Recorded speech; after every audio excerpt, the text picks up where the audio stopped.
La recrudescence du nombre de contagions dues au virus crée évidemment des doutes sur la croissance.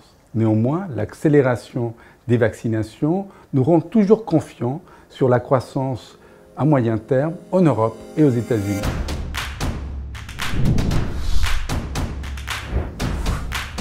La croissance reste forte en Europe et aux États-Unis. Elle va décélérer, mais elle restera robuste, malgré la prudence qu'il nous faut garder sur la situation sanitaire. Concernant l'inflation, elle va aussi reculer à partir des niveaux élevés qu'elle connaît aujourd'hui.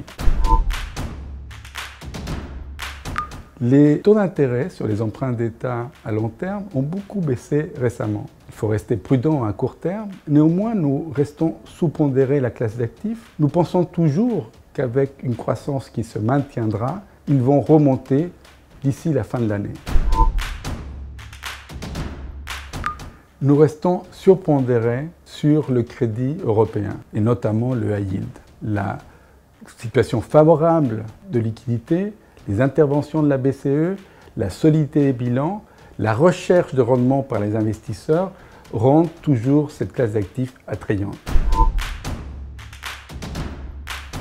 Nous restons toujours surpondérés sur les actions, malgré la prudence que nous avons à court terme. Nous pensons que la situation d'amélioration des résultats des entreprises est porteuse, notamment pour les actions européennes. À court terme, nous devons surveiller la situation sanitaire. En regardant vers la fin de l'année, on se devra d'être attentif sur le possible changement de régime de politique monétaire de la Réserve fédérale.